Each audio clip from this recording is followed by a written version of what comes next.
no painel do Dia do Profissional do Clima. Este é o painel Carreiras na Amazônia e Projetos Inovadores para Manter a Floresta em Pé. E junto comigo está a Ellen. Convido a Ellen a falar um pouco. Olá, gente, tudo bom? Eu me chamo Ellen, eu estou junto com o Antônio na coordenação do Hub Amazonas da Youth Climate Leaders e estamos aqui hoje para apresentar esse painel para vocês. Junto conosco nós temos o Oremei Kipeng e a Cineia do Vale, que estarão contribuindo nesse primeiro bloco do painel. Neste sentido, vamos ter 2 blocos. O primeiro será com o Oremei Kipeng e com a Cineia do Vale, conforme a Ellen falou. E no próximo bloco teremos a representante da FAES, que será a Caroline Ramírez, e o Mariano de Desan. Falando um pouco sobre nossos convidados, o Oremei Kipeng é do povo Kipeng do Xingu, no Mato Grosso, ativista ambiental e dos direitos dos povos indígenas, possui 28 anos de idade, técnico em agroecologia e trabalha na rede de sementes do Xingu. No caso, já a Cineia do Vale é do povo Wapixana, coordenadora do Departamento de Gestão Territorial e Ambiental do Conselho Indígena de Roraima, e é gestora ambiental e coordenadora do Comitê Indígena de Mudanças Climáticas, e membro da Rede de Cooperação Amazônica, RCA.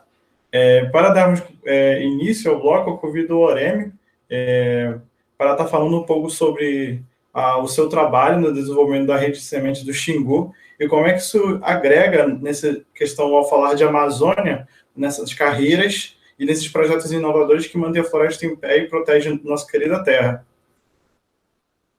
Oremei? Boa tarde a todos e a todas. Eu me chamo Oremei Otumaka Kipeng, sou do povo Kipeng, moro aqui na aldeia Muigu, no território indígena do Xingu, no estado de Mato Grosso. Tenho 26 anos de idade, sou solteiro, técnico em agroecologia e trabalho na Associação Rede de Sementes do Xingu. Sou ativista ambiental e direitos dos povos indígenas desde meus 16 anos de idade. Eu comecei em 2008, 2009, nessa questão ambiental. Há mais de 10 anos, eu trabalho na Associação Rede de Sementes do Xingu. A Associação Rede de Sementes do Xingu é uma associação que representa mais de 500 coletores, e os coletores não são apenas só indígenas, né? São pequenas propriedades rurais, são assentados, são coletores que moram na cidade mesmo, e os povos indígenas, né? Aqui do terra indígena do Xingu, terra indígena Panará, também do Chavante, né? Os povos Chavantes. O meu trabalho como técnico em a rede de Xingu é acompanhar grupos de coletores e coletoras aqui do Xingu, acompanhando elos, que a gente chama de elos, né, que são responsáveis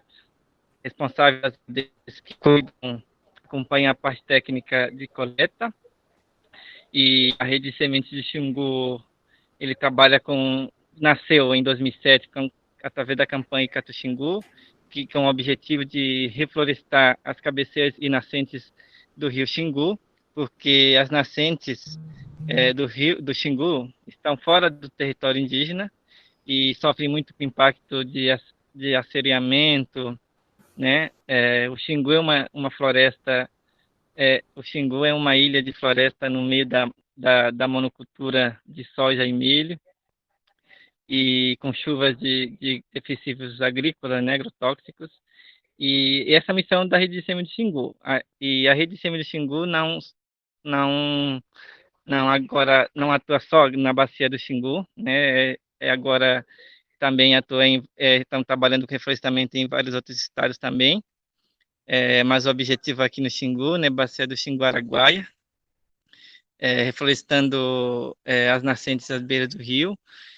E além de benefício de reflorestamento das cabeceiras, as coletoras e os coletores recebem também uma renda complementar com o comércio de sementes, né? Porque as sementes são comercializadas para nossos parceiros proprietários rurais que querem reflorestar, ou empresas que precisam reflorestar, né? e então a rede de sementes comercializa essas sementes, né? Representa os coletores para comercializar sementes para esse fim de reflorestamento. E com esse recurso que vem, ele é destinado aos coletores e às coletoras, e ajuda, e é uma renda complementar para várias famílias. E a gente chama de economia verde com floresta em pé, porque a gente atualmente é, a floresta vale mais desmatada do que em pé, e se a gente não valorizar a floresta em pé, ela jamais permanecerá em pé. Ela vale mais desmatada do que em pé.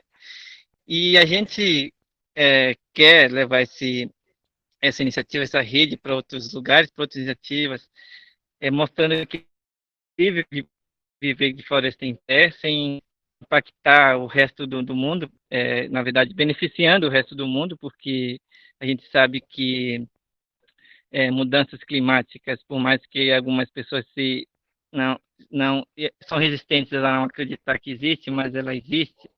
A gente vê vários impactos, a gente vê vários problemas aqui causados pela mudança climática, principalmente na agricultura, porque aqui no Xingu, por exemplo, a gente tinha 6 meses de chuva e 6 meses de seca, agora estamos com 8 meses de chuva, 8 meses de seca e 6 de chuva, prejudica a agricultura, os plantios, né?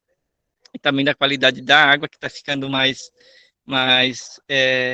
cada vez mais seco, né? A gente viu que já teve vários rios que secaram, que são maiores que Xingu, e a gente teme que isso aconteça.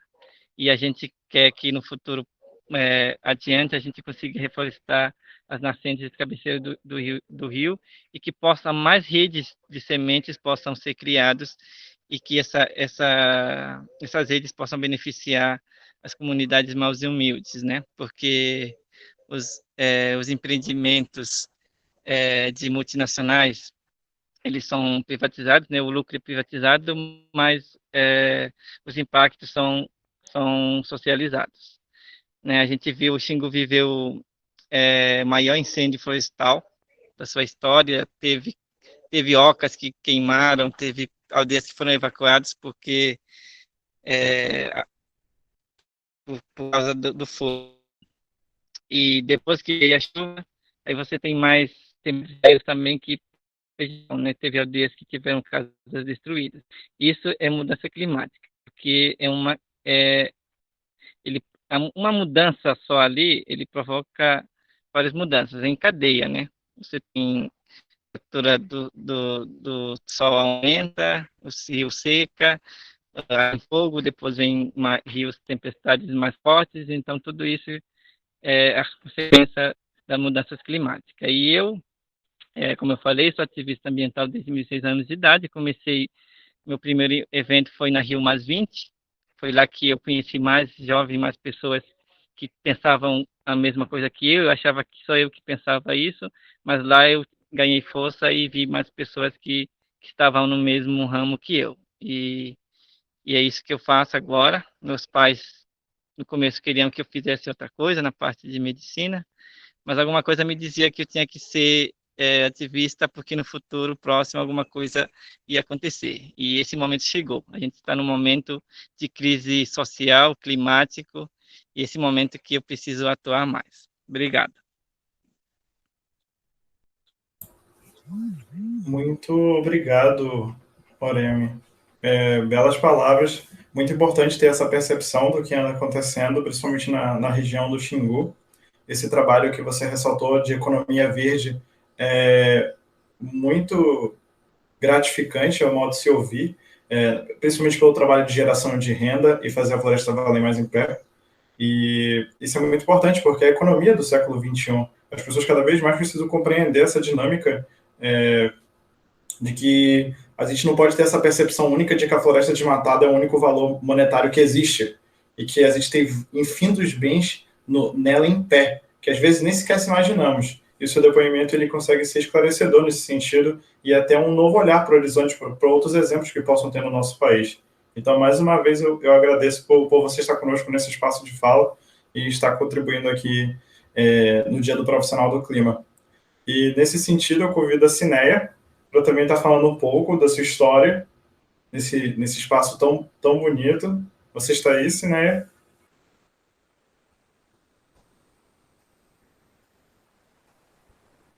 Sim, estou aqui. Vou começar a minha fala agora. Tudo bem. Então, boa tarde a todos, né? Agradecer pelo convite de estar aqui participando nesse momento e trazendo essa experiência, né? Que eu tenho trabalhado desde 2008, eu venho trabalhando com essa questão ambiental, com agentes ambientais. Então, eu trabalho no Conselho Indígena de Roraima, eu coordeno o Departamento de Gestão Territorial e Ambiental e sou gestora ambiental de formação. Esse trabalho, né, que a gente vem desenvolvendo a partir do Conselho Indígena de Roraima e as suas bases, que são as comunidades indígenas, ela traz para nós algumas experiências inovadoras. Quando a gente fala de mudança climática, aqui em Roraima, a gente fez um trabalho, né, em 2011, e que esse trabalho, até hoje, né, ele reflete na vida dos povos indígenas em Roraima, que é a percepção dos povos indígenas sobre a questão das mudanças climáticas, né? Das mudanças climáticas, como é conhecido aqui na região, que eles falam que é o enfrentamento, né, do clima, o enfrentamento às mudanças climáticas, a sua percepção. Então, é um pouco como a gente vem trabalhando em Roraima. Aqui em Roraima, a gente tem feito alguns estudos de caso de mudanças climáticas, a partir do conhecimento, né, dos povos indígenas, mas são os próprios indígenas fazendo essa reflexão, essa pesquisa, com os seus conhecimentos tradicionais. Aqui a gente trabalha com os agentes ambientais, agente ambiental, eles fazem esse trabalho de fazer todo esse levantamento da percepção dos mais velhos, né, dos que já estão vivenciando a mudança climática, mesmo sem saber o que é essa mudança climática, que eles falam a transformação do tempo. E isso nos resultou numa publicação, essa publicação, ela é uma publicação que a gente fez a partir do conhecimento das comunidades, e ela traz sobre a questão da transformação do tempo. Isso foi feito ao longo de 30 anos, né, na percepção de 30 anos para trás, e as pessoas começaram a fazer uma reflexão, o que isso mudou na vida das comunidades, na vida social, né, na vida econômica, na caça, na pesca, na vida tradicional, na cultura, e a gente teve um resultado assim muito positivo. E esse resultado positivo nos trouxe, né, subsídio para estar hoje em vários espaços, levando essa informação e fazendo esse caminho de volta para as comunidades sobre a questão da mudança do clima. Aqui em Roraima só são 6 meses de inverno e 6 meses de verão. Aliás, era para ser assim, né? Mas hoje, em Roraima, a gente está assim, meio sem saber qual é o período do inverno, qual é o período do verão, porque as coisas começaram a se misturar. E isso reflete muito na questão da plantação. E isso nos remete muito no estoque de alimento, na questão da água, e a gente tem pensado muito nessa questão de como a gente vai fazer o enfrentamento dessas mudanças que já chegaram para nós como transformação do tempo. Então, a partir desse trabalho que a gente tem feito, a gente tem ocupado alguns espaços, né, a nível nacional, nível estadual e a nível internacional. Para quê? Levando a voz dos povos indígenas nesse sentido do conhecimento tradicional, né, como manter. Aí nós moramos na parte da Amazônia que o bioma não é realmente aquela floresta com grandes árvores, né? Mas tem um outro bioma que a gente chama lavrado e que cientificamente as pessoas chamam savana, mas que também sofre muito com a ação da questão do clima. É um bioma que ele é propício a queimadas naturais, e quanto mais se a gente tiver um descuido, pega fogo assim muito facilmente. Então, para nós aqui em Roraima, isso a gente tem observado muito. A questão da plantação na época do verão, ela está sendo para a gente um desafio, né? Hoje, para amenizar esse trabalho, para que a gente possa manter, né, que a gente chama aqui as árvores nativas, as plantas nativas, a gente vem trabalhando com o banco de sementes vivas, para a gente saber qual sementes que é resistente ao inverno e ao verão. Então, a gente vem fazendo os bancos de semente tanto para a questão de plantas madeiráveis, plantas medicinais, né, as plantas de palmeiras que usa para cobrir as casas, porque já há lugares que falta essas matérias-primas para que possa as comunidades, que aqui tem várias terras indígenas que foram demarcadas em ilhas, que tem pouco essa questão da biodiversidade. Então, a gente vem trabalhando muito com essa questão do banco de semente, para que a gente coloque de volta na natureza as plantas, né, nativas que são precisas para os povos indígenas. Em algumas áreas de Roraima, a gente está fazendo isso. E isso também nos levou a estar em espaço como o SINC, que é o Comitê Indígena de Mudança Climática, que tem representante de várias regiões do país, e a gente pode ouvir ali diversos relatos de como está se dando a questão do clima em várias partes do Brasil para os povos indígenas.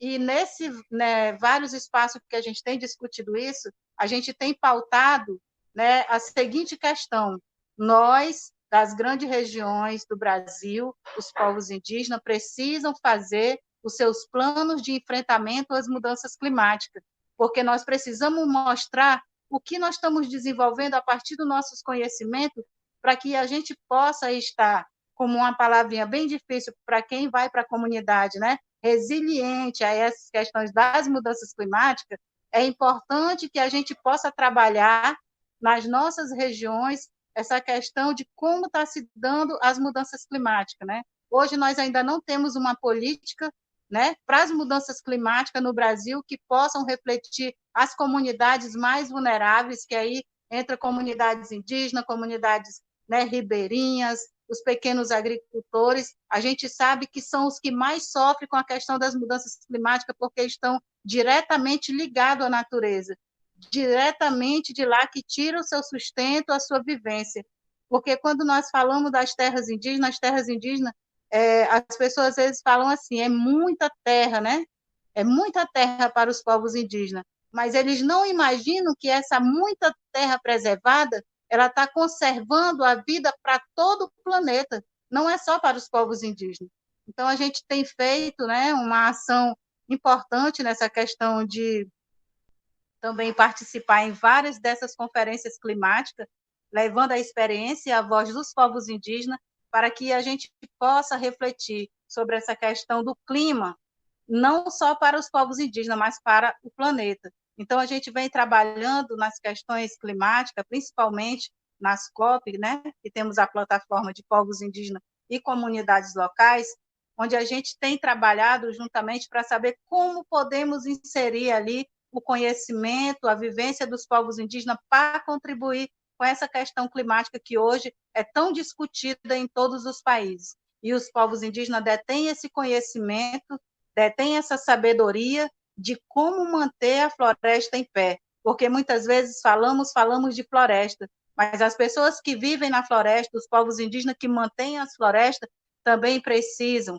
dessa questão dos direitos garantidos das suas terras, para que possam continuar mantendo essas florestas em pé com a sua sabedoria, com seus modos de vida, com a sua cultura. Então, isso é muito importante para nós, enquanto povos indígenas, trabalhar nessa questão climática, né, juntamente com a questão científica, que hoje fazem levantamentos, que a gente faz comparativo, que o conhecimento tradicional e o conhecimento científico têm que andar lado a lado para que a gente possa ter resultados importantes nessa questão climática, não só para os povos indígenas, mas também como para todo mundo, porque a gente tem feito reuniões, encontro com povos indígenas que estão representando o mundo todo, principalmente na COP, nos cálculos indígenas, e a gente vê que só muda o país, que só muda a cidade, mas todos os povos indígenas estão em busca do mesmo objetivo, a garantia do direito à terra, a garantia dos seus direitos, né, que já estão,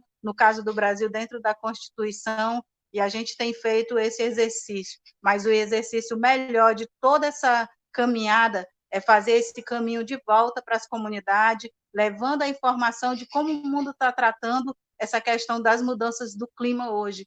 Como que as comunidades são tão importantes para que, quando a gente fala em manter a floresta em pé, ele tem inovações para que as florestas possam contribuir para o bem-estar de todo mundo, está aí a sabedoria e o conhecimento tradicional dos povos indígenas. Então, é um pouco do que eu gostaria de trazer nesse momento para compartilhar com todos. É isso. Muito obrigado pela fala, Cinéia. Eu vejo que o quão pertinente foi o que você disse em todos os aspectos e que mais lideranças indígenas possam estar tomando os espaços e falando tudo que você falou para nós aqui neste momento hoje. É muito importante ressaltar isso, até porque são gerações que vão. Você está na sua geração nesse momento, mas ainda há a geração de outras pessoas que estão por vir. E nos próprios trabalhos que fazemos aqui no Amazonas, no próprio Centro de Medicina Indígena, algumas lideranças de Tucano, Sateremaué, Cocama já comentaram que estão aqui há tanto tempo e nesses anos tão recentes que a gente tem tido anos tão quentes, tanto no Brasil quanto no mundo, a colheita tem sido afetada. O Oremi citou isso também. Antepassados diziam que tal período era bom para a colheita, hoje esse período não é mais o mesmo, tem sido prejudicado. Então é muito importante ter esses espaços para mostrar como a comunidade está enfrentando esse efeito das mudanças climáticas, para que as pessoas possam entender na pele o que as comunidades e os povos tradicionais estão sentindo. Então, muito pertinente, muito obrigado mais uma vez. E eu queria convidar a Ellen agora para esse espaço de fala, que ela tem uma pergunta para vocês, para nós encerrarmos esse bloco, que será respondida em 5 minutos por vocês dois. Ellen? Então, gente, eu agradeço muito, né, que vocês compartilharam conosco as experiências de vocês, cada um em uma área diferente, né? Eu vou primeiro começar falando com o Aremê, perguntando. Você começou muito jovem como ativista ambiental, né? E ainda sem apoio dos pais, ainda não tinha, né, todo esse apoio. Então, eu queria, como o ICL, ele apoia jovens para serem ativistas também em relação ao clima ambiental e tudo mais, eu queria que você desse um conselho para esses jovens que estão começando ou que desejam começar nessa carreira do clima e no ativismo ambiental.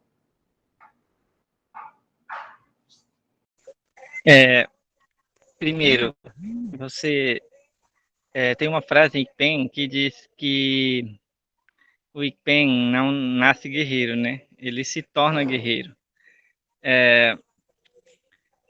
Assim, minha avó foi o que me ajudou muito, que me incentivou, porque o povo Ikpen, o povo Ikpen não é xinguano de origem. A gente teve que ser transferido para o Xingu, né? Foi porque na época do governo militar eles tinham que levar os xinguanos, os indígenas tudo no Xingu para poderem fazer as aberturas de estrada. E minha avó sempre teve sonho de voltar para a terra dela. E o meu ativismo foi nesse sentido, de que um dia eu podia levar ela de volta. Os meus pais hoje me apoiam, gostam muito do que eu faço, me incentivam. No começo eles queriam que eu fizesse outro tipo de ativismo, né, que era na parte da saúde. O que eu peço para os jovens, para os indígenas, para você ser indígena, você já tem que nascer e lutar pelos seus direitos, lutar contra o Estado, lutar contra o sistema, por você ser índio, né?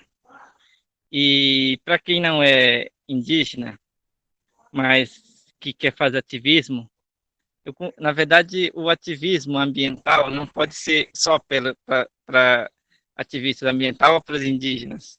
Ativismo ambiental tem que ser de todos. É uma luta de todo mundo. Você da cidade, você do interior, você do assentamento, você de qualquer canto do mundo, jovem, você precisa reagir agora, que nós estamos a 45 minutos do segundo tempo, e nós temos que virar o jogo. Porque tudo que acontece no campus, acontece na terra, acontece na cidade também.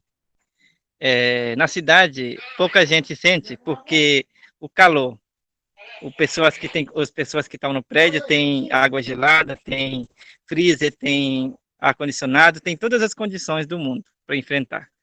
Mas no momento que faltar água, no momento que acontecer alguma coisa que afete a pessoa vai ver que ele não é, só porque está na cidade, ou porque é rico, não está livre de mudança climática. Então eu peço a todos e a todas que nós possamos lutar pela terra, por nós, por povo, porque se a gente achar tudo a gente fala eu, a gente não avança, a gente tem que falar nós. Sempre foi nós e sempre seremos nós. Nós envolve todo mundo, envolve todo o meio ambiente, envolve população, raças, né? E esse falta de nós é que divide as pessoas. Por isso que a gente tem essa divisão de classe, tem divisão de raças e isso não é bom. Se a gente começar a falar nós, aí nós vamos poder superar todos esses problemas sociais, ambientais e econômicos que nós temos. Então, eu convido a todos e a todas, independentemente de indígena ou não, que também façam sua parte, né? Na parte de consumo, porque você consome, então tem que rever seu conceito de consumo para ver se o que você consome não é de proveniente de ilegalidade, por exemplo, joias e ouros que vêm de minerações ilegais. Tudo isso tem que ser revisto, né? Você não precisa sair na rua para fazer a diferença, mas se você fazer a diferença na sua cidade, com a sua família, conversar com a família, você já está fazendo ativismo. Então, essa é a mensagem que eu tenho a todos e a todas. Muito obrigada, Orime. Eu já ouvi uma frase uma vez que diz que o ser humano é o único animal que ele luta, tipo, causa a sua própria extinção, né? Porque muitas vezes a gente coloca o valor econômico na frente, né, de toda essa questão ambiental, tanto que hoje em dia já se calcula em quantos anos nós estaremos extintos ou em quanto tempo a gente vai ter um colapso, né, no meio ambiente. E já nessa ideia, eu queria perguntar agora para a Cineia, né? Você falou do plano de enfrentamento dos indígenas, do conhecimento tradicional, que ele realmente anda em paralelo com o conhecimento científico. Então, eu queria saber como nós, todos nós, sendo da cidade ou não, nós podemos apoiar esses trabalhos feitos pelas comunidades tradicionais, seja ribeirinhas ou indígenas, como nós podemos apoiá-los nesse enfrentamento para manter a floresta em pé? Uma pergunta muito interessante essa pergunta, né? Como vocês podem apoiar para manter a floresta em pé com a questão dos conhecimentos tradicionais. Eu tenho um sonho, esse sonho é que os conhecimentos, né, dos povos indígenas sejam reconhecidos em algum dia, igualmente o conhecimento científico, né? Porque a gente sabe que o conhecimento científico, né, vai e bebe da mesma fonte do conhecimento dos povos indígenas para poder dar uma resposta, muitas vezes, à questão de um remédio, à questão climática, né? E quando a gente fala, né, nesse estudo de mudança climática, quando meus parentes falavam assim, a cigarra não cantou, pode prestar atenção que o pau d'arco não florou, né? Então, está tendo, né, uma divergência aí do clima que está impactando diretamente na questão de se orientar pelo, né, uma árvore que flora, por um pássaro que canta, mas quando a gente remete isso a várias pessoas, as pessoas dizem, é nada, isso aí não influi nem contribui, mas quando a gente tem o conhecimento e a vivência da floresta, a gente sabe que isso contribui muito, né? Então, quando as pessoas começam a valorizar esses conhecimentos, começam a levar isso para a mídia também, igual leva também essa questão científica, eu acho muito interessante, né, a gente ter cientificamente comprovado, por exemplo, que terras indígenas, elas conservam e preservam igualmente uma unidade de conservação. Hoje a gente já tem esse dado, né, cientificamente comprovado pelo nosso parceiro, né, que é nosso parceiro aqui também em Roraima, que é o IPAM, o Instituto de Pesquisa aí na Amazônia. Então, as pessoas valorizam, mas enquanto a gente está falando aqui atrás, olha, as terras indígenas, elas são barreira para o desmatamento, as terras indígenas, elas fazem contenções, né, dessa questão do carbono, a gente sabe que as terras indígenas, elas têm feito um papel importantíssimo, né, para todo mundo nessa questão de não desmatar, de tentar, né, manter a floresta em pé, viver e plantar organicamente para que todos possam comer e ter uma saúde boa. Então, a gente tem feito esse esforço. E a maneira que isso vai sendo reconhecido, né, também para fora das terras indígenas, isso é um potencial muito grande que nós temos na mão. Isso aí é uma valorização que a gente precisa ter para os povos indígenas, por isso que a gente bate tanto nessa questão da garantia do direito e da demarcação das terras indígenas. Eu acho que eu acho que respondi a tua pergunta, né? Bem importante, né, a gente ter esse consenso.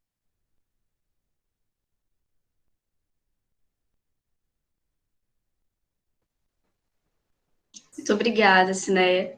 Eu acho interessante, né, até na sua fala anterior, você falou sobre a questão de que toda essa mudança climática afeta na alimentação, e é bom lembrar que não é só na alimentação dos povos tradicionais, né, que vivem na floresta, até a nossa alimentação de quem vive na cidade, assim como percepção de clima, que a gente consegue perceber, ainda que não tanto, né, a gente não tem esse contato tão grande, mas a gente consegue perceber, então é bom a gente manter esse apoio, porque, de fato, os povos indígenas estão contribuindo, sim, muito na preservação das florestas e contribuindo no enfrentamento a essas mudanças climáticas.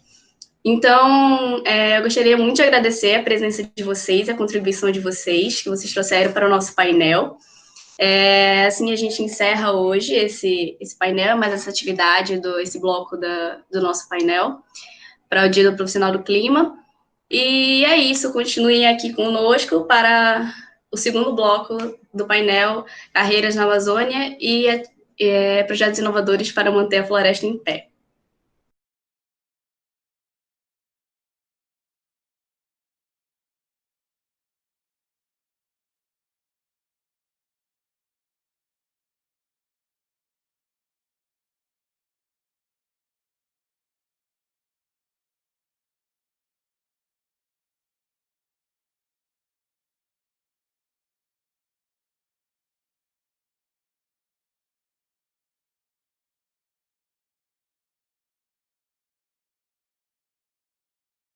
Olá, gente, estamos de volta agora para o segundo bloco do nosso painel, Carreiras na Amazônia e projetos inovadores para manter a floresta em pé. No primeiro bloco, nós tivemos a participação da Cineia e do Oremake Peng, e agora nós estamos aqui com a Patrícia Zuppi e a Carolina Ramires. Carolina Ramires é engenheira florestal pela Universidade Nacional Agrária La Molina, possui mestrado em Ciências de Florestas Tropicais pelo Instituto Nacional de Pesquisas da Amazônia, tem experiência profissional em mudanças climáticas, resíduos sólidos, manejo e produtos florestais madeireiros e não madeireiros e monitoramento de florestas permanentes. Foi coordenadora da Rede de Soluções para o Desenvolvimento Sustentável,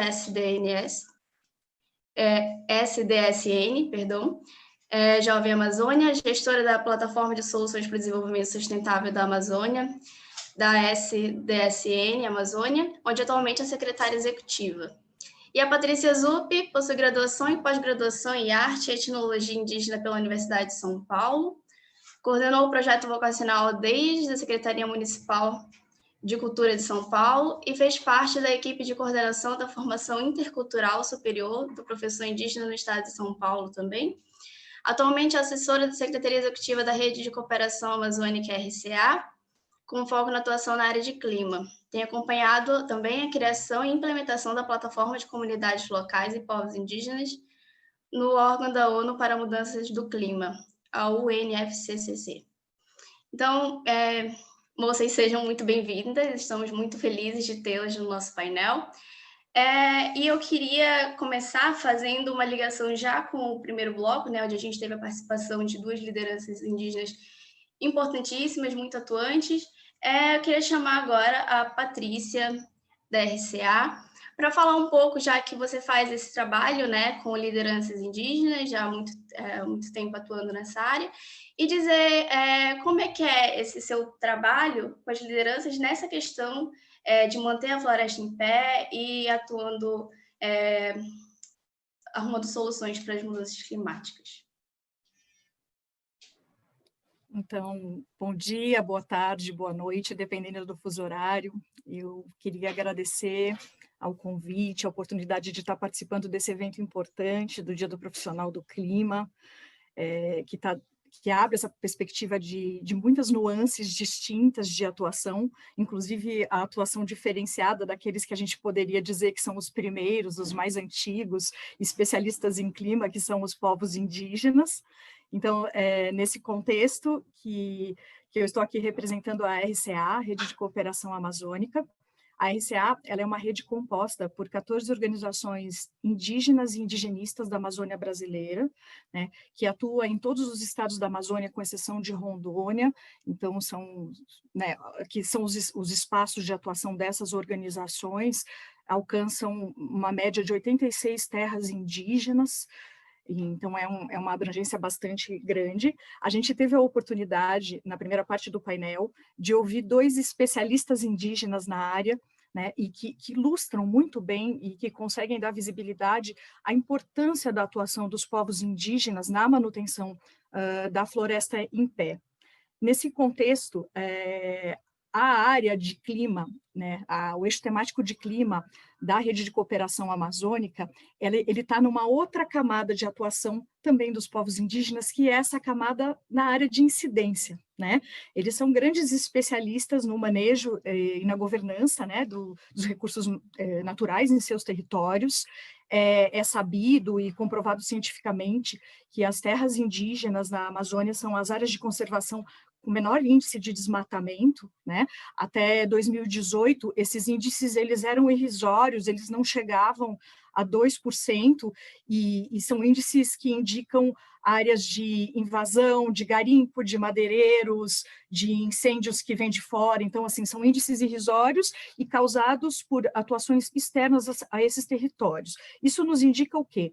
Que os processos, que os saberes, que as concepções de vida, né, e os processos de manejo de território desses povos são processos que colaboram e que são pautados, na verdade, na manutenção da floresta em pé, né? Então, os povos indígenas, eles trazem uma colaboração fundamental de concepção mesmo, de desenvolvimento, de sustentabilidade, que une o bem viver deles, a partir dos seus saberes, com uma colaboração ímpar no processo de resiliência climática, né? Então, quando a gente olha para a Amazônia, percebe que 13% 13% da área da Amazônia brasileira é ocupada por terras indígenas, e que isso corresponde a 1/3 do estoque de carbono da Amazônia, não se pode deixar de fora o papel dessas terras indígenas e a enorme colaboração desses povos a partir dos seus saberes, das suas experiências.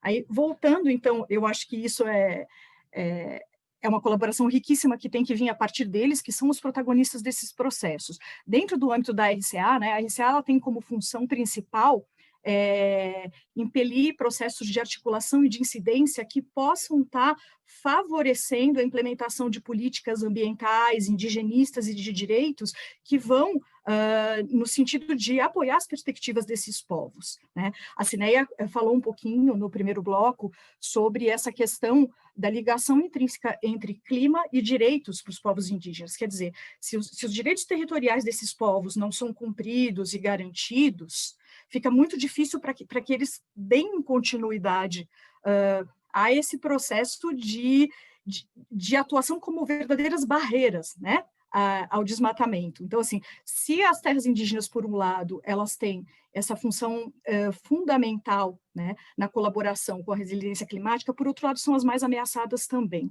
né? Então, a gente observa que de 2019 para cá, com um novo direcionamento do governo federal em relação às políticas ambientais e às políticas indigenistas, esse desmatamento nas terras indígenas, que era irrisório, subiu 91%. E isso corresponde, na verdade, às ameaças que estão cada vez mais chegando nos territórios mesmo, e mais agravadas, porque aí um desmonte, né, das políticas ambientais, das políticas de fiscalização, e um certo incentivo até para que haja um caminho aí de uso, né, dos recursos naturais dessas áreas. Então, a gente percebe que cada vez mais essa perspectiva de incidência de povos indígenas, com o protagonismo deles em processos de defesa dos seus direitos, se faz necessária. Nesse sentido, a estratégia de atuação da RCA na área de clima, que é uma das áreas mais novas, né, a RCA ela trabalha com gestão territorial e ambiental de terras indígenas, trabalha também com o eixo de consulta prévia e protocolos próprios de consulta, com defesa de direitos e mudanças climáticas na pegada da incidência política. E a estratégia tem sido, desde o seu início, de capacitação e formação de lideranças para poder estar atuando nesses contextos de incidência, e o apoio para ocupar esses espaços de incidência. Então, a gente já realizou duas formações em parceria com o Instituto Socioambiental, com o ISA, em que mais de 40 lideranças de diferentes povos indígenas da Amazônia foram capacitadas e têm atualmente atuado em contextos regionais, nacionais e internacionais de clima.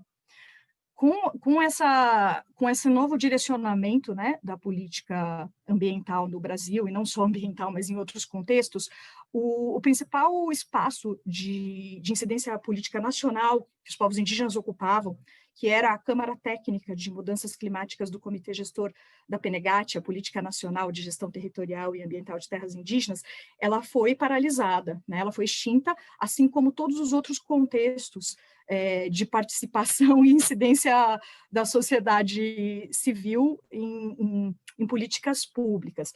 Isso foi uma grande perda, porque essa política nacional de gestão territorial e ambiental de terras indígenas é uma política pioneira reconhecida no mundo inteiro, porque ela foi construída a partir das experiências indígenas de governança dos seus territórios, né? Então, a partir dos planos de gestão territorial e ambiental indígena, que compilam e sistematizam e tornam visíveis os seus processos de gestão ancestrais, né? A partir de seus saberes, a partir desses planos, essa política foi formulada numa perspectiva de consulta e parceria e governança com os povos indígenas. Então, é uma política extremamente importante, porque até então ela tinha essa perspectiva da participação dos seus representantes legítimos na governança, né? Hoje em dia ela continua acontecendo e não tem como deixar de ser, né, como acontece desde sempre, no chão, né? Então, os povos indígenas continuam praticando e trabalhando os seus planos de gestão territorial e ambiental, mas no que se refere a esse diálogo, né, com as políticas públicas, isso está completamente paralisado. E, nesse sentido,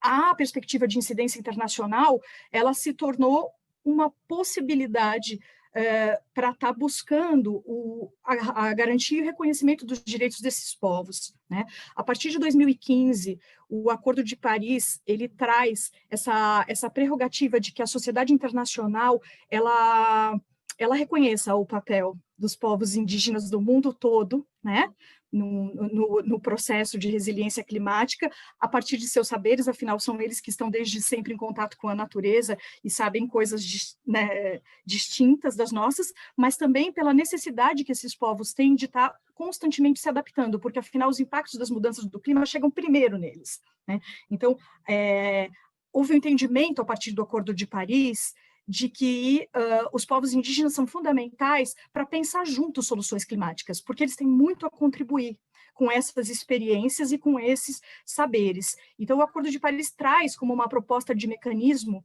para estar trazendo, né, mais efetivamente esses povos para os debates de clima, a criação dessa plataforma de comunidades locais e povos indígenas, que é algo muito novo dentro do mecanismo da ONU, que é um mecanismo que trata de governos, né, de países.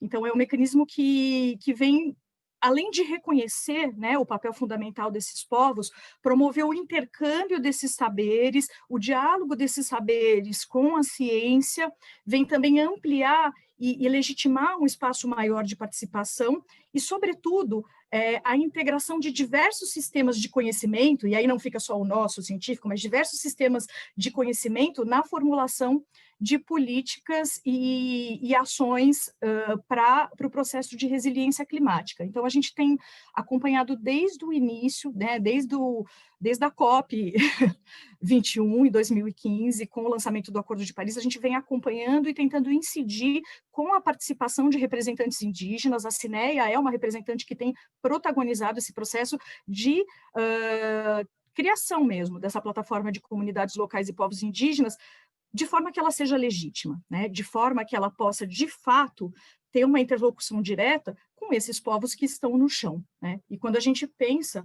que a Amazônia ela está no centro das atenções, né? Perdão, dos debates climáticos, a ideia de poder estar trazendo os seus povos indígenas, as suas lideranças indígenas e locais para esta plataforma, de forma que eles tragam as suas perspectivas, ela é fundamental. Então, esse na verdade, tem sido o trabalho nosso dentro da RCA. Não é uma questão simples de se fazer, né? Ou a linguagem toda desse mundo climático, ela é uma linguagem super técnica, tem as questões todas de idioma, de acessibilidade, mas, enfim, a gente percebe que a única maneira dessa plataforma realmente ser implementada com relevância é poder fomentar que esses povos eles possam estar levando as suas colaborações e também tentando, de alguma maneira, através dela, garantir que seus direitos sejam cumpridos, né? Então, se essa plataforma ela começa tratando, né, da garantia dos tratados internacionais de direitos desses povos, né, incluindo a OIT 169, que vem garantir a perspectiva de consulta, né, aos povos em relação a tudo que os afeta e afeta o seu território, talvez seja um caminho nesse cenário adverso em nível nacional para que também esses povos indígenas possam buscar aliados e possam sensibilizar, né,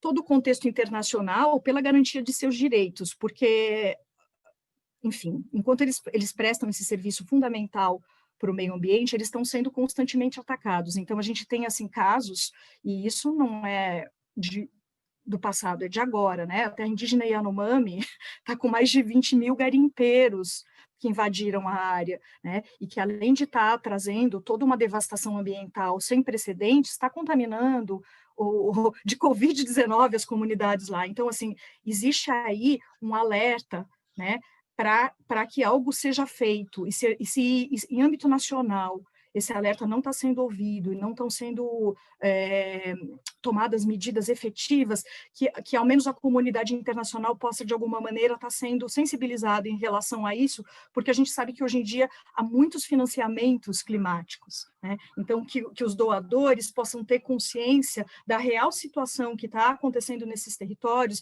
e que possam intervir no sentido de favorecer e até condicionar financiamentos a garantia da proteção desses povos numa primeira instância, né? O Brasil, o ano passado, ele teve um aumento enorme no crescimento de assassinatos de representantes indígenas e de lideranças, né, que atuam em defesa do meio ambiente. Então, isso é algo muito importante, é aonde a gente tem buscado atuar, porque, afinal, sobre os processos no território, os povos indígenas são mestres, né? Então, o nosso papel enquanto rede está nessa perspectiva mesmo de articular esse tipo de intercâmbio, de favorecer que esses processos, eles ganhem um outro patamar no nível de incidência. Eu acho que basicamente é isso.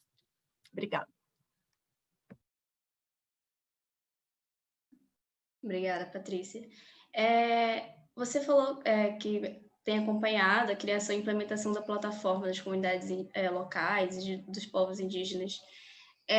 Eu queria saber, assim, qual é a perspectiva para o futuro, assim, a longo prazo, para as futuras gerações, os impactos positivos, o legado que vai deixar a criação dessa plataforma? Então, espera-se com ela, né, que os acordos, né, que as negociações climáticas, elas justamente levem em conta essas vozes, né, essas vozes indígenas. Então, que quando forem estabelecidas políticas de clima e ações climáticas, que as perspectivas desses povos, elas não só sejam ouvidas, mas que eles possam estar juntos construindo e que eles possam ser beneficiados, né, desses processos que eles vão estar trabalhando junto. Eu vou dar um exemplo. Por exemplo, um dos grandes fundos climáticos hoje em dia, que inclusive está chegando no Brasil, é o Fundo Verde do Clima, né?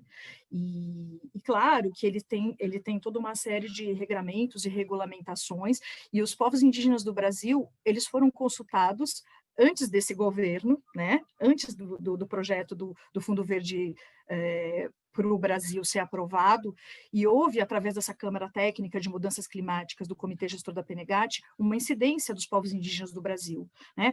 Dando o parecer deles, trazendo quais são as questões prioritárias e como é que, na verdade, esse tipo de financiamento poderia estar beneficiando esses povos e alcançando esses povos, já que o serviço ambiental prestado, né, pelas terras indígenas tem muito a ver com as taxas, né, de baixa de desmatamento, a que se refere esse tipo de pagamento ambiental. Quando há um rompimento, né, nesse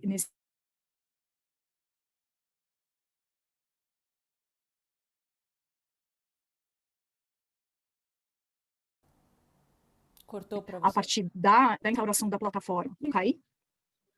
Cortou para mim. Oi? Sim, agora voltou. Você ficou uns 10 Eu segundos. voltei, eu acho que fui eu que caí, desculpa. Sim. Acho que é a minha internet. Bom, então, retomo daqui? Sim. Sim? Então, espera-se que, por exemplo, num financiamento desse tamanho, que alcança, né, os povos da Amazônia, espera-se que os povos indígenas eles tenham participação na governança desse financiamento, né? Que eles possam não só estar sendo consultados, mas que eles possam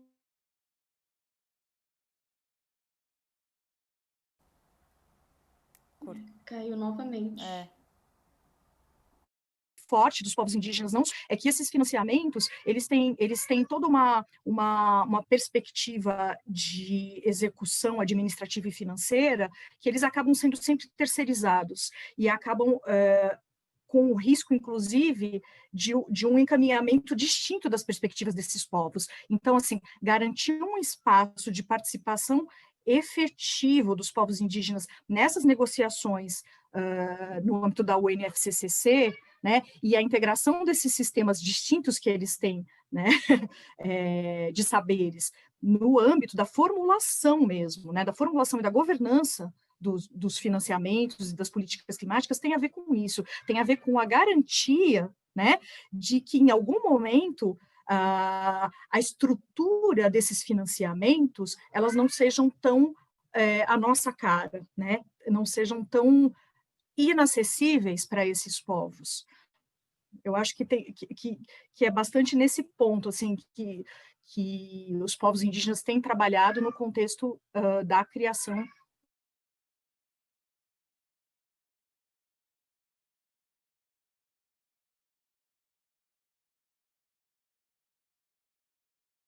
internacional de povos indígenas, que desde a Rio 92, né, povos indígenas do mundo todo vêm se mobilizando e justamente buscando, né, esse tipo de espaço. Então é importante atentar que também não foi gratuito, né, o Acordo de Paris não traz por si só e porque deu um insight, né, nos negociadores e nos países que estão envolvidos nessa questão de clima, essa participação indígena. Há uma incidência muito forte desde a Rio 92 desses povos, deste fórum, em busca justamente de estar participando, de estar fazendo parte dessas negociações e da formulação desses financiamentos. Então, a plataforma, na verdade, ela vem concretizar uma perspectiva para a execução dessas demandas tão antigas, né, e que vêm sendo construídas há tanto tempo por esses povos.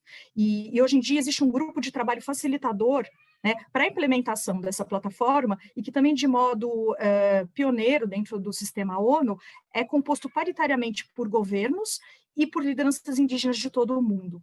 Então, finalmente, né, numa mesa de negociação internacional de clima, povos indígenas têm o mesmo peso que governos. A gente ainda não sabe, né, aonde vai dar, mas a perspectiva é essa, que eles possam se apropriar e ter a governança desses projetos de clima em seus territórios. Obrigada, Patrícia. Eu acho muito importante a gente começar a dar verdadeiramente espaço para que essas pessoas falem, para que elas apareçam, porque eles são os primeiros a sentir, eles já estão desde antes do Brasil ser Brasil, né, lutando por essa terra, preservando essa terra. E agora nas eleições mesmo a gente já viu cacique sendo eleito como prefeito, então a gente já percebe uma mudança mesmo de começar a dar espaço para os povos indígenas estarem atuando de igual para igual com outros governantes, né? Mas aí, quando a gente fala de Amazônia, bacia amazônica, bioma amazônico, a gente está falando de 8 países, mais de 280 povos indígenas, né, que fazem parte, não só Brasil.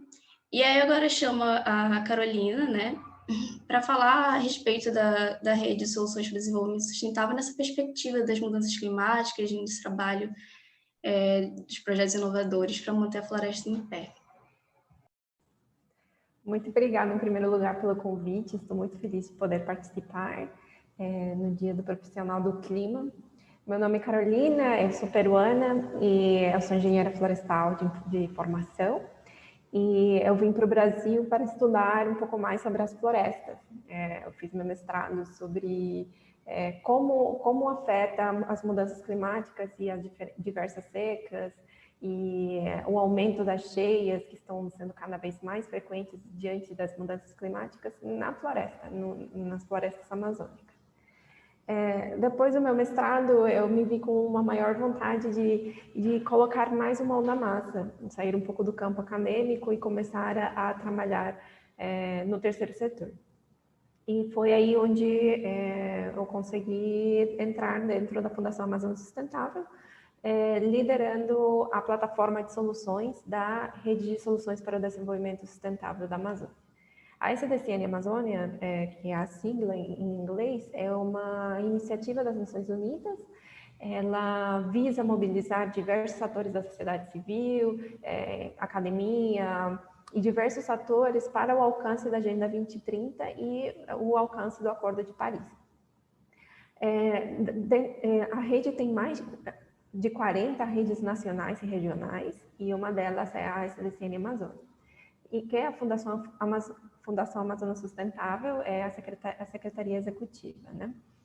E no meu primeiro momento como gestora da plataforma, a gente teve um grande mapeamento de soluções, não só no Brasil, mas nos outros países que fazem parte da Bacia Amazônica, em todos os ODS, sendo que uma das ODS, um dos Objetivos para o Desenvolvimento Sustentável, o ODS 13, é a ação contra as mudanças do clima, né?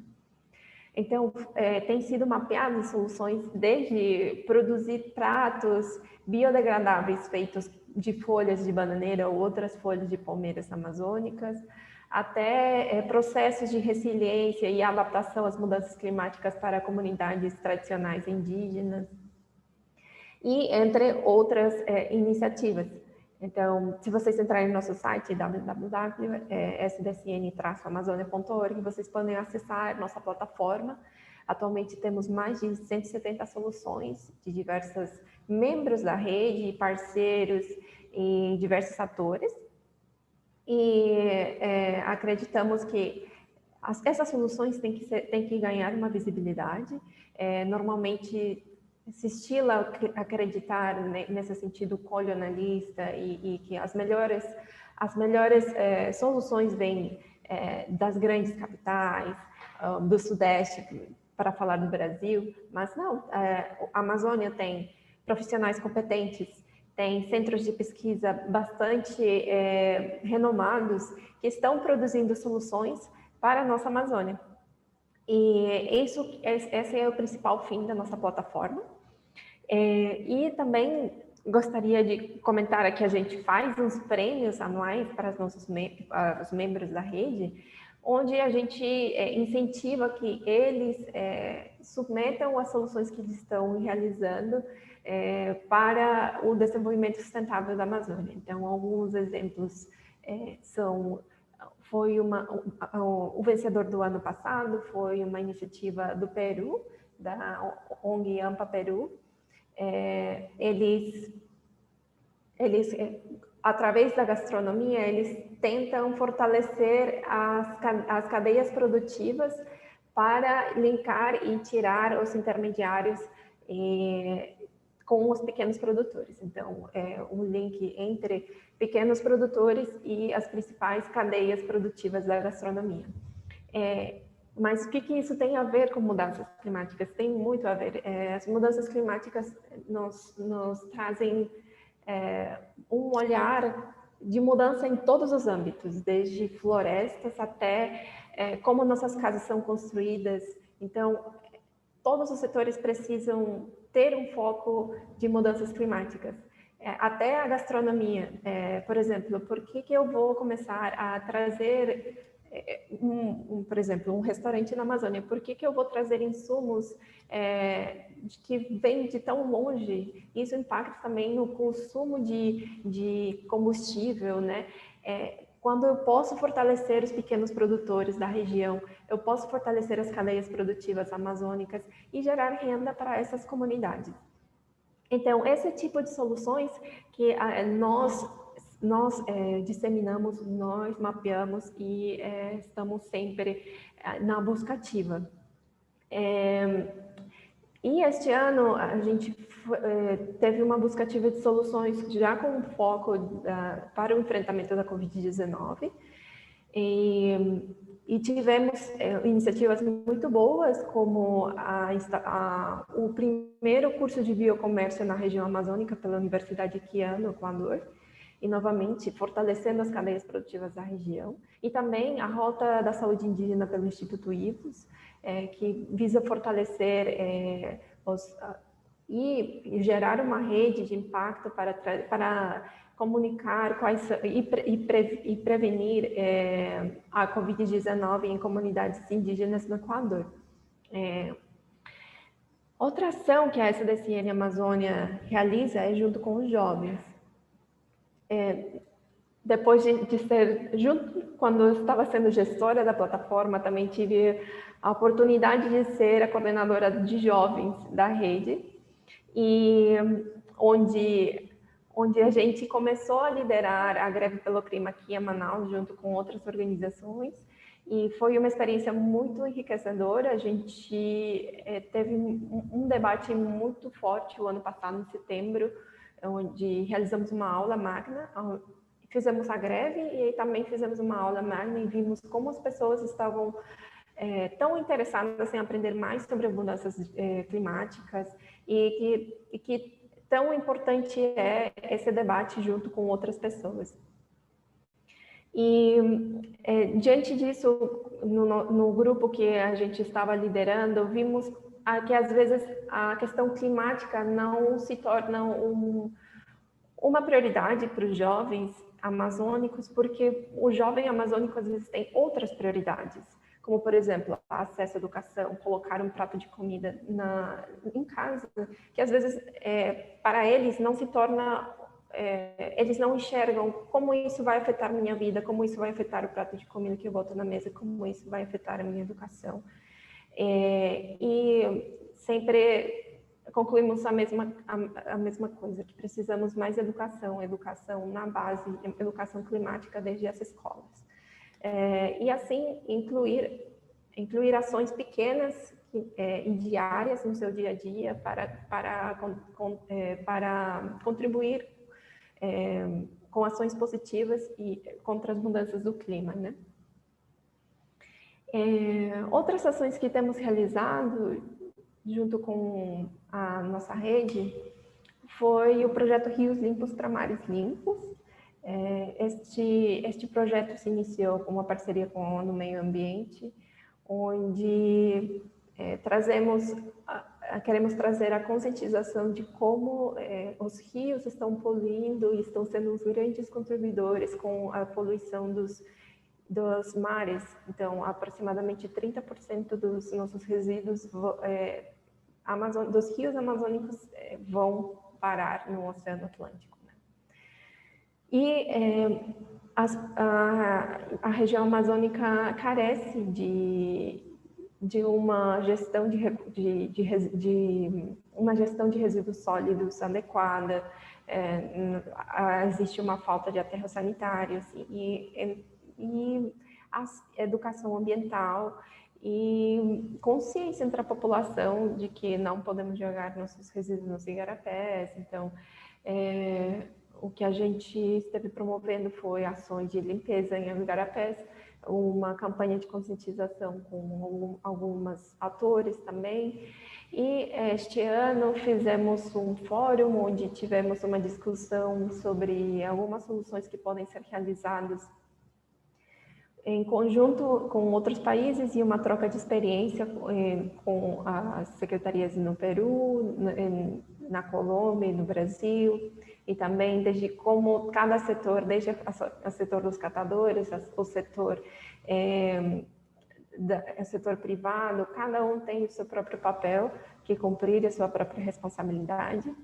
E, novamente, os resíduos são um problema bastante forte na região amazônica e precisamos de soluções para que toda essa logística de resíduos sólidos não só se foque nos grandes polos industriais, senão também em cidades amazônicas que importam muitos produtos embalados. Então, precisa ter uma solução para isso, já seja novos tipos de embalagens e também aplicar a logística reversa, segundo, como diz a Política Nacional de Resíduos Sólidos, né? E também temos participado em algumas COPs, né, nas conferências das partes, compartilhando algumas dessas soluções contra as mudanças climáticas. Então, nossa rede sempre está muito ativa, visando disseminar soluções para a Amazônia, e que mantenham sempre a floresta em pé, e cuidando das pessoas que moram nas florestas. Então, a FAES, que é a instituição que realiza a gestão da SDCN Amazônia, trabalha pelo cuidado das florestas, fortalecendo a qualidade de vida das pessoas que moram nas florestas, fortalecendo os processos de cadeias produtivas, trazendo processos de educação, metodologias de educação, fortalecendo as comunidades ribeirinhas e indígenas. Então, toda essa estrutura está gerando uma resposta positiva para a conservação da floresta amazônica. Temos observado que nas regiões onde a FAS atua, tem diminuído o desmatamento, devido que as pessoas enxergam que existe outra fonte de renda além de desmatar, e enxergam que isso vai trazer uma melhoria na qualidade de vida, na qualidade das águas que eles consomem, na qualidade de absolutamente o ambiente que eles moram, né? Então, essas são algumas das iniciativas que eu estou ou liderei ou estou ainda liderando, e fiquem à vontade de fazer algumas perguntas a respeito. Obrigada, Carolina. Você falou sobre o interesse do jovem amazônico, né? Que ele muitas vezes não tem esse interesse sobre as questões climáticas e desenvolvimento sustentável. E sobre a questão da educação também, e como eu sei que agora aqui no nosso evento nós temos professores, pais, educadores, pessoas que têm essa relação, né, próxima, como é que essas pessoas podem estar incentivando esses jovens, ou os próprios jovens mesmo que já estão procurando se envolver mais nessas questões, como é que elas podem estar apoiando a SDSN? Estamos abrindo um voluntariado para ano que vem. A gente já abriu um processo seletivo faz um mês anterior, para trazer justamente essa interação de jovens amazônicos em diversos aspectos. Então, temos nosso grupo de jovens que estão liderando a agenda de clima. Eles estão começando a montar um grupo para contribuir nas discussões da COI, que seria como a COP dos jovens. Então, fiquem ligados nas chamadas de voluntariado. Normalmente, a SDCN tem muitos programas globais. Então, os 4 programas globais para jovens são os seguintes. O primeiro é Jovens Soluções para a Juventude, onde cada ano são selecionadas 50 soluções inovadoras no mundo todo, e os jovens recebem tanto mentoria quanto uma ajuda financeira para alavancar as suas soluções. E também tem as Global Schools, o programa de escolas globais, onde as escolas se comprometem a trazer a pauta da Agenda 2030 dentro da sua currícula. Então, isso também é um meio de como trazer a pauta de desenvolvimento sustentável, mudanças do clima dentro das escolas. O terceiro programa é o Caminhos Locais, Local Pathways. Ele está agora com a chamada aberta. Ele visa empoderar jovens e capacitar os jovens no ODS 11, que seriam cidades sustentáveis, cidades e comunidades sustentáveis. E eles vão receber uma mentoria, uma mentoria por especialistas na área, e são mais de 100 jovens escolhidos para realizar soluções nas suas próprias cidades. E, por último, tem o programa de coordenadores ODS, que é um programa que são realizados nas universidades. Então, as universidades que são membros da rede podem trazer esse programa e ter um hub de coordenadores ODS, de estudantes ODS na sua universidade.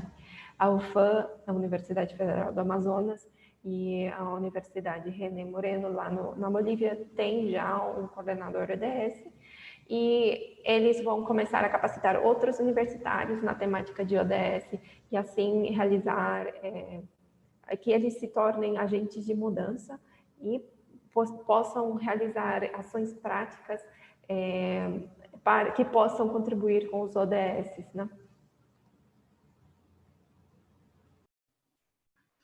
Eu gostaria muito de agradecer a participação da Carolina e da Patrícia, foi muito, muito enriquecedor para o nosso painel. Em nome do ICL, eu agradeço mesmo a contribuição de vocês com o nosso evento. E agora a gente fica por aqui no nosso painel Carreiras na Amazônia para os inovadores para manter a floresta em pé. Agradeço quem nos assistiu e fiquem agora com a nossa programação do nosso evento do Dia do Profissional do Clima.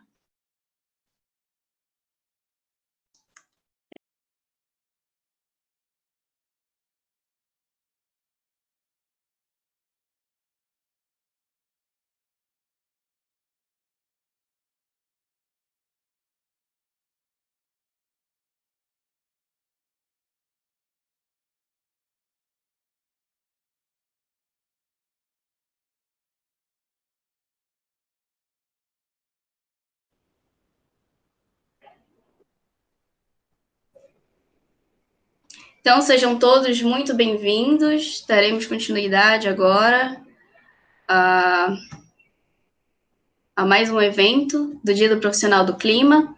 Agora com o painel A Rotina das Mulheres Indígenas e as Mudanças Climáticas.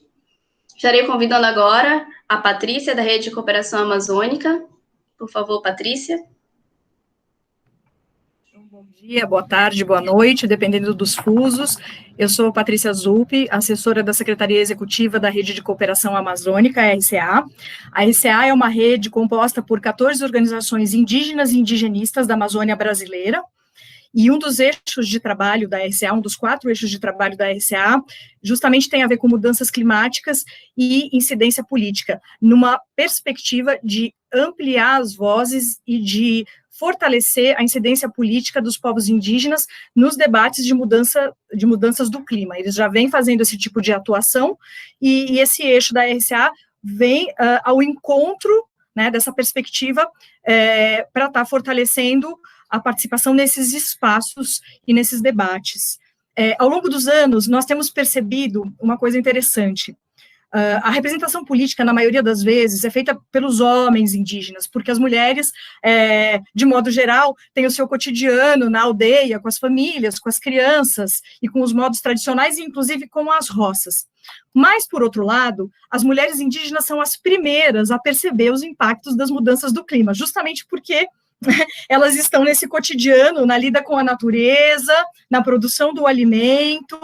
Então, percebendo essa questão, a RCA, em 2018, junto com as suas organizações membro, produziu um filme, que é o filme Quentura, que foi produzido em parceria com o Instituto Catitu, e trata da percepção das mulheres indígenas da Amazônia brasileira, de algumas dessas organizações, em relação a essas mudanças no calendário tradicional, no calendário das roças, nos indicadores do tempo, e também como elas estão lidando com essa questão no sentido de estar se adaptando, afinal, todos têm que continuar comendo. Então, os povos indígenas e as mulheres indígenas, elas têm uma visão muito própria, muito particular, né, do que está acontecendo, dos impactos dessa alteração do clima, e elas também são aquelas que estão cotidianamente, a partir dos seus conhecimentos próprios, experimentando alternativas para continuar mantendo todo mundo alimentado. Então, bem-vindos ao filme. A direção do filme é de Mari Correia, e como eu disse, o filme ele foi produzido com as organizações indígenas da Rede de Cooperação Amazônica. Então, nós vamos ter, o filme ele passa por diversas regiões, ele passa pelo Rio Negro, ele passa pelo Acre, ele passa pela terra indígena Yanomami, e ele tem a presença de lideranças indígenas mulheres que têm atuado ativamente também nesse processo de incidência política na área de clima, né? Uma coisa interessante que tem acontecido e que a gente tem percebido é que as mulheres indígenas agora também têm sido protagonistas nesse tipo de discussão. Então, assim que terminar a exibição do filme, a gente vai convidar duas dessas lideranças indígenas que têm protagonizado esses debates de clima. Uma delas é a Cineia do Vale, do povo indígena Wapixana. Ela é coordenadora do setor do Departamento de Gestão Territorial e Ambiental do Conselho Indígena de Roraima. É uma liderança que tem décadas, me perdoe, Cineia, de experiência no trabalho de base, no trabalho realmente ali com as comunidades de Roraima, e também no trabalho de formação dos agentes ambientais indígenas que estão tratando com essa questão.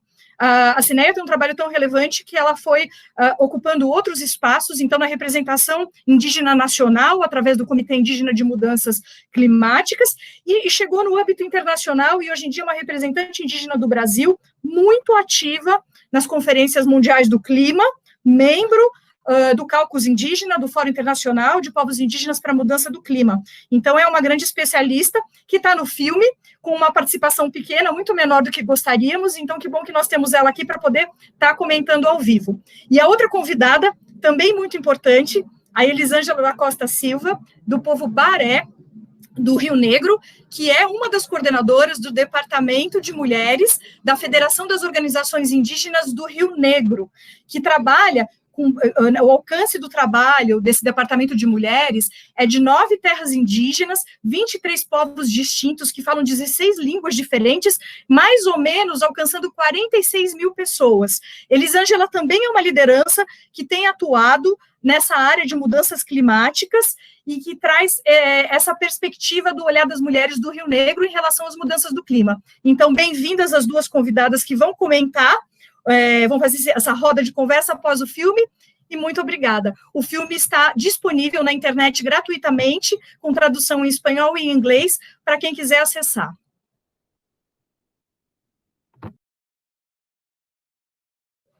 Aí vem o filme, filme, e eu acho que pode entrar direto nelas, não preciso falar mais nada, né? Não, pode ir, a Cineia só se apresenta, fala o nome dela, né? E aí ela já pode fazer o comentário. Beleza, Cineia, você tem mais ou menos uns 10 minutos, e Elisângela mais ou menos uns 10 minutos, já finaliza, agradece e beijo. Então, sou Cineia do Vale, do povo Wapixana.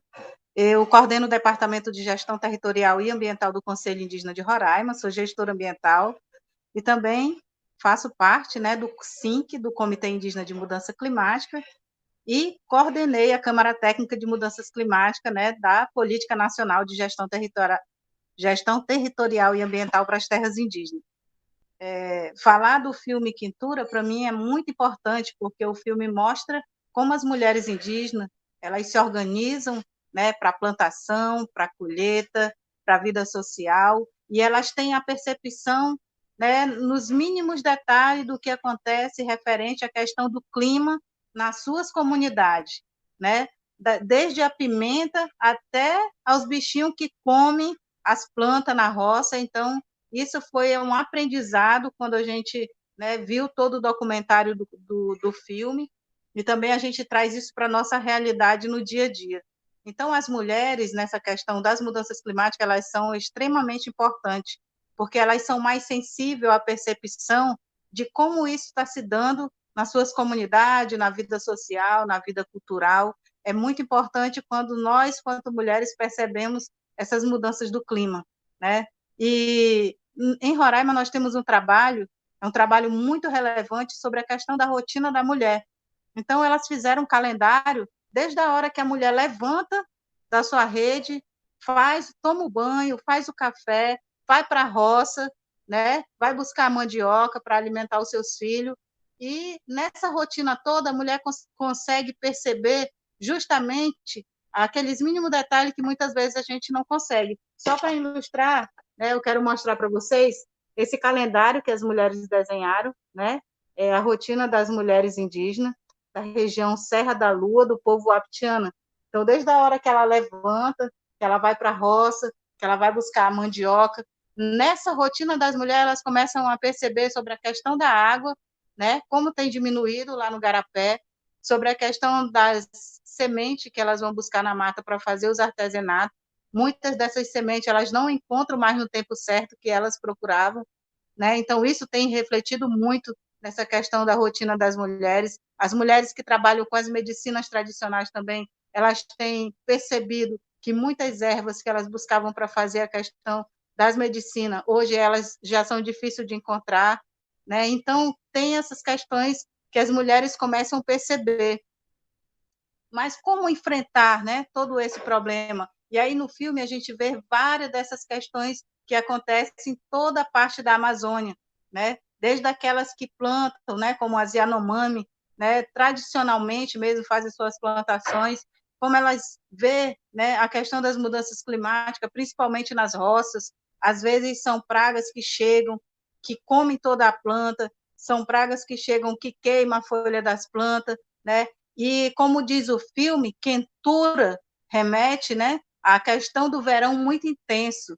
E essa quentura, muitas plantas que não estão adaptadas ao clima muito quente, elas acabam morrendo, né? Então, por exemplo, temos exemplos aqui em Roraima de muitas pessoas que plantavam várias culturas durante o verão e hoje já não plantam mais, porque as plantas não são resistentes à questão do verão tão intenso e tão quente, né?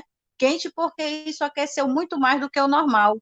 E aqui em Roraima, quando a gente fez esse trabalho da questão, né, da percepção das mudanças climáticas, a gente pôde observar que nas roças, as mandiocas elas cozinhavam dentro da terra. E as pessoas ficavam muito desesperadas, sem saber o que fazer e o que estava acontecendo com a mandioca, que é o principal, né, ali a matéria-prima para fazer a farinha, para fazer o beiju. Então, a gente começou a fazer esse estudo de caso sobre mudanças climáticas para saber o que estava acontecendo com as mandiocas da Serra da Lua, por exemplo. E lá no filme eu vi novamente esses relatos por várias mulheres, né, da Amazônia sobre a questão da pimenta, sobre a questão de várias outras culturas que, quando aquece, mata as plantas, seca, né?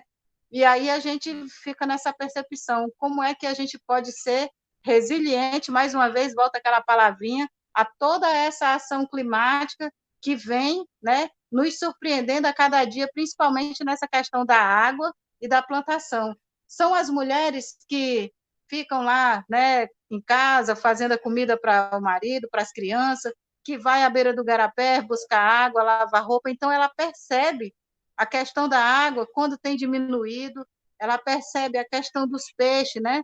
Como eles têm sumido lá do garapé por conta do aquecimento das águas, a gente tem isso em relatos, e o filme ele traz muito nítido isso em várias partes da Amazônia. E aí a gente volta assim à questão das políticas públicas, né? Que políticas públicas nós temos para a questão das mulheres, por exemplo, para assegurar o direito da mulher, principalmente aquelas que convivem diretamente, né? Tem esse afazer todos os dias de os afazeres de casa, de ir para a roça, buscar a semente, né? Então, isso hoje já é um prejuízo que a gente sente em relação à questão da mudança do clima para a questão do trabalho das mulheres em toda a Amazônia brasileira. É muito relevante quando a gente vê que as mulheres têm técnica de plantar, né? Que as mulheres vão plantando culturas diferentes, elas sabem a época de plantar, sabem a época de colher, mas isso tudo está começando a dar assim, um nó na cabeça, porque aquela época que já tinha certo de plantar, aí a gente não sabe mais quando é, porque chega o verão ou o inverno está muito intenso e fica se perguntando, será que é época de plantar? Será que é época de colher? E muitas vezes a gente não consegue, né, distinguir o momento das coisas como vinham acontecendo. Nesse período aqui em Roraima, já era para estar período de verão, porém está chovendo mais do que na época do inverno. E aí onde a gente vem se preocupando, porque a gente, né, como as comunidades indígenas e mulheres indígenas também, que hoje temos brigadistas indígenas que nos ajudam essa questão do controle do fogo, porque a gente sabe que quando aquece demais, mas quando temos uma queimada muito intensa, o aquecimento global ele se intensifica mais ainda. E aí a gente chama isso de um aquecimento local. E esse aquecimento local ele traz muito prejuízo, porque ele aquece mais ainda do que aquele aquecimento, né, global que nós temos, porque tem a retirada das matas, tem a queima, né, que queima por baixo da terra, e isso, para a gente, é um prejuízo muito intenso na questão da plantação. Então, as mulheres elas têm trabalhado muito nessa questão das mudanças climáticas, e aí eu falo que mulheres em todo o Brasil. A gente tem relato de mulheres em todo o Brasil, não só na Amazônia, no Nordeste, que ela já sente diretamente essa questão do clima, que vem afetando até a sua saúde no dia a dia. Então, é muito interessante quando, às vezes, nós não vemos esses casos, né, sobre o clima interferindo na saúde da mulher indígena já, nós não vemos muito esses dados aí na saúde indígena, na CESAI, né, nos distritos, a gente não vê, mas as mulheres já relatam isso, e isso acontece nos lugares que falta mais água, que é mais quente, como no caso do Nordeste, a gente tem esses relatos. Então, é muito interessante o que o filme traz, né, de subsídio e relato para essa questão do aquecimento global, para a questão da quentura que já se sente em vários aspectos nas comunidades indígenas. Então, é isso que eu gostaria, né, de relatar, de deixar aqui como a experiência que nós temos desse trabalho com as mulheres, né, e a questão das mudanças climáticas. E a questão de garantir o direito das mulheres, né, que estejam nesse espaço que nós chamamos mulheres empoderadas, como a minha amiga Elisângela, que está aí, que já vai falar, ela é uma mulher batalhadora, que tem batalhado muito por essa questão climática, né, e eu apoio daqui de Roraima, e a gente vai formando uma rede de mulheres empoderadas no clima, né? Hoje nós chamamos mulheres formadas na questão do clima. Primeiro a gente se forma na universidade indígena, que é lá na comunidade, é na vivência. Depois a gente se forma para a gente saber como lidar com essa questão, com esse tema de mudança climática dentro dos órgãos públicos, dentro de organizações não governamentais, onde a gente pode levar essas informações e fazer esse caminho inverso para nossas comunidades. Era isso que eu gostaria de contribuir, já agradecendo pelo espaço, né? E também parabenizando todos os profissionais indígenas do clima e todo profissional do clima, porque é nessa força, nessa corrente, nessa força que nós sempre tivemos, né? Eu estou aí na minha organização há 30 anos, trabalhando nessa questão climática, nessa questão do movimento indígena e também fortalecendo essa questão das mudanças climáticas no âmbito nacional, internacional, mas sozinha não, com mulheres que hoje ocupam esses espaços de fato, de direito, né, mas com muita consistência para que a gente possa levar a voz dos povos indígenas para todo mundo, né, para todo o planeta, e dizer que nós estamos aqui contando com cada um de vocês para que a gente possa não deixar, cada dia mais, aumentar essa quintura no planeta. Muito obrigada.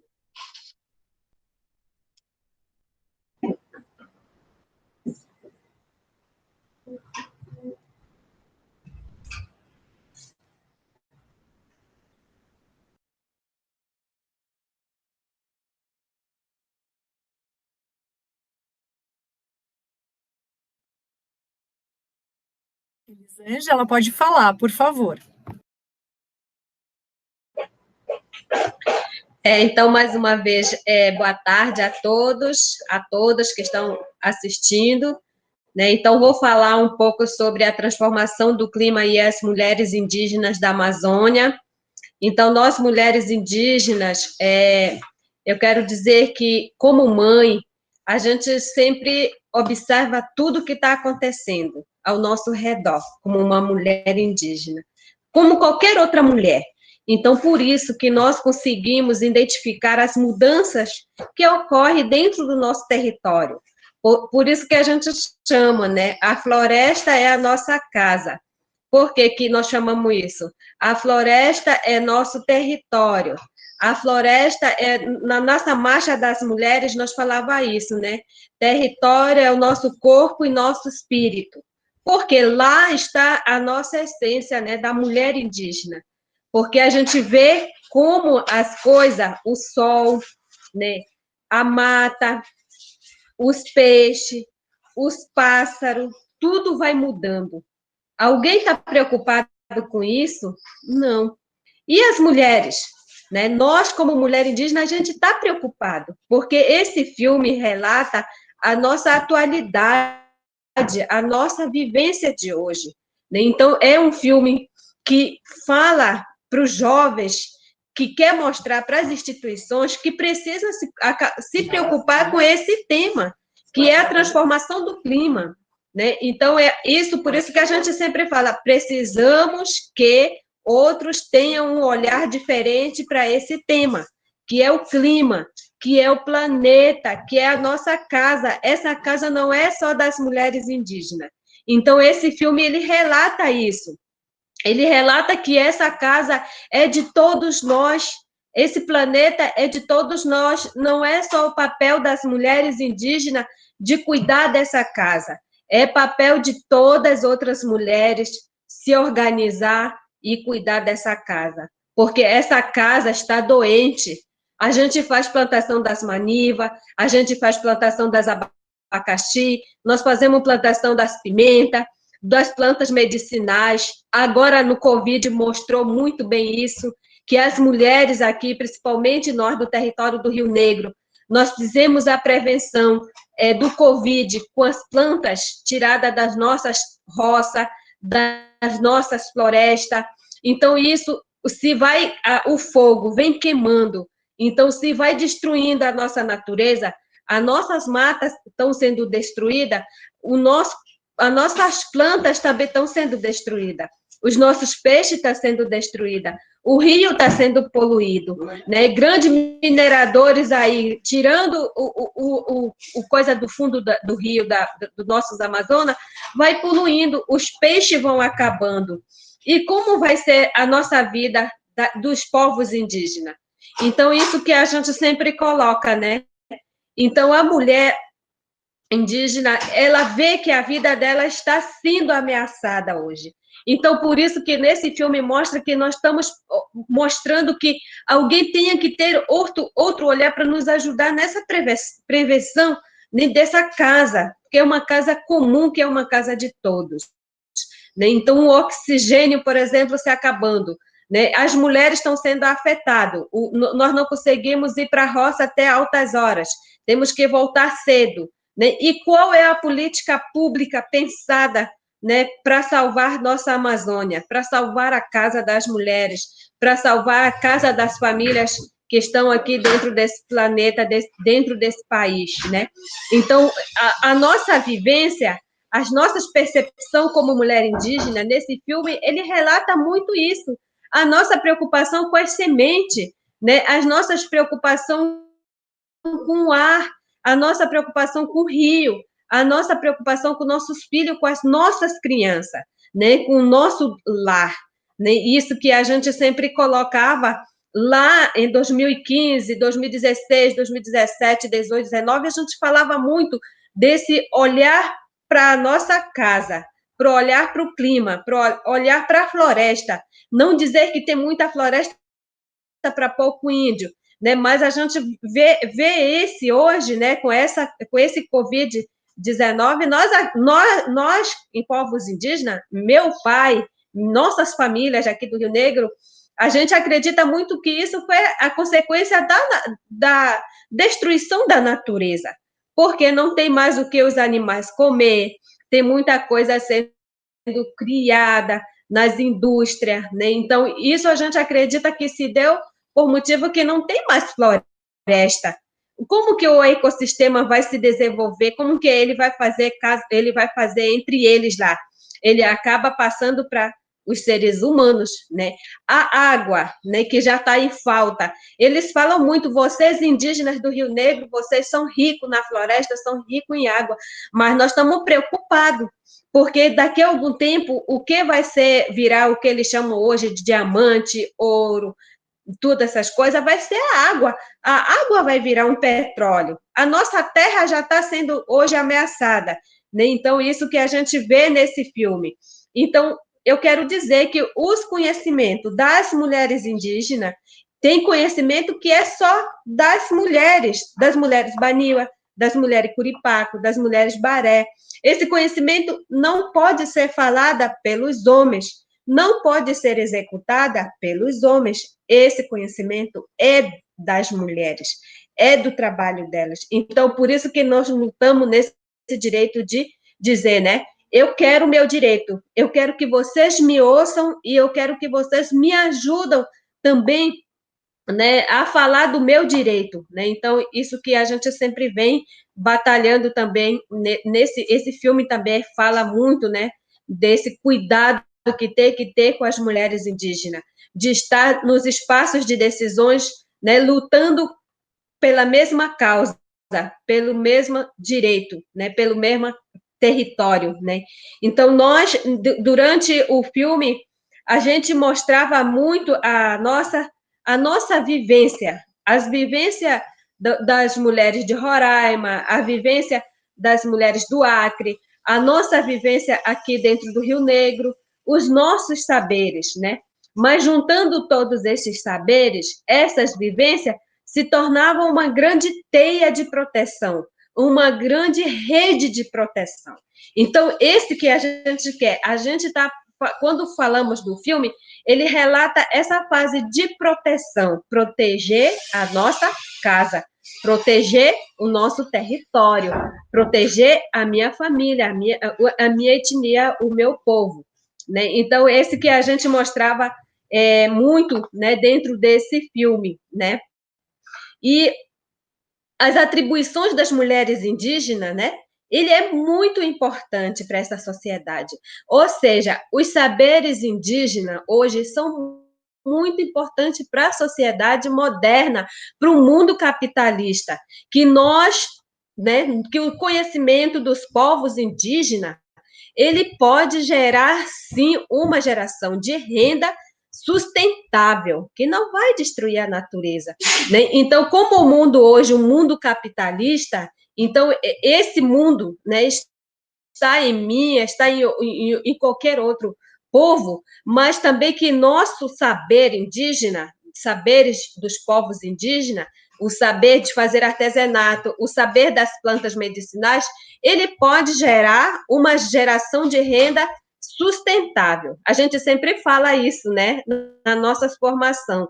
Desenvolvimento, sim, de qualquer jeito, não. A gente sempre fala isso, porque a gente tem a certeza de que esse nosso conhecimento, esse saber das mulheres indígenas na fabricação de artesanato, das plantas medicinais, né, ele pode gerar uma geração de renda sustentável, autônoma, né? Então, a gente sempre fala isso. Então, a gente quer que tenha políticas públicas que possam, né, nos ajudar nesse sentido de fazer com que a nossa autonomia da mulher indígena, ou do povo indígena, não destrui o nosso território, não destrui o nosso lar, né? Então, as nossas roças, né, sempre falam assim, quando a gente vê as queimadas, os indígenas que estão queimando, que eu saiba, há milhares de anos, nós, povos indígenas, a gente vem fazendo roçados, a gente não queima a nossa casa de qualquer hora, não de qualquer jeito.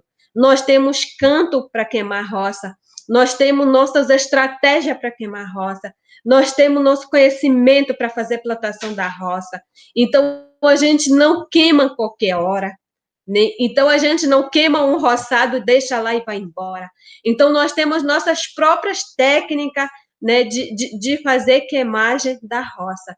Então, isso que eu queria, assim, contribuir, né, de dizer que os nossos conhecimentos indígena, os nossos saberes também são saberes científicos do indígena ou da indígena, né? E não é um conhecimento que está dentro do laboratório, é um conhecimento de sobrevivência daquele povo ou daquela mulher. Então, nós não podemos passar todas as nossas estratégias de como que a gente está resistindo há mais de 520 anos, nós estamos resistindo. Hoje, nós, povos indígenas, nós estamos mostrando que nós estamos passando por uma resistência durante essa pandemia, né? Então, mudanças climáticas também, nós precisamos ter nosso plano de enfrentamento a mudanças climáticas. Nós estamos lutando para colocar em todas as organizações indígenas, a gente está pedindo para colocar, né, como um plano emergencial, dentro do plano do governo municipal, dentro do plano do governo estadual. Nós estamos pedindo, nós como povos indígenas, nós estamos pedindo, porque daqui mais tarde nós precisamos ter esse planejamento de como dar, né, sequência de defesa do nosso território, porque nossos territórios estão queimando, nossos territórios estão doentes. O que nós vamos fazer? Esse papel não é só papel da mulher indígena, é papel de todos nós. Mas, como sempre eu falo, nós, como mãe, observamos desde o momento que nós sabemos que estamos grávidas, nós cuidamos. Então, por isso que nós também cuidamos do nosso território, da nossa casa. Não foi à toa que nós, mulheres indígenas, escolhemos o nosso tema, né, na Marcha das Mulheres, que é território, nosso corpo, nosso espírito, porque nós sabemos que ela é vida. Então, no filme da mudança climática, ele mostrou muito isso. Tudo que nós fizemos, ele tem um segredo para nós poder executar ele certo. Mas hoje, infelizmente, isso está impossível. Nós precisamos ter uma forma nova de nos adaptarmos para podermos continuar na preservação dos conhecimentos da mulher, dos conhecimentos dos povos indígenas, das sementes, das plantas, do território, da água, dos peixes, né? Então, tudo o que hoje nós falamos, eu sempre fico brincando quando fala do plano de gestão territorial, né?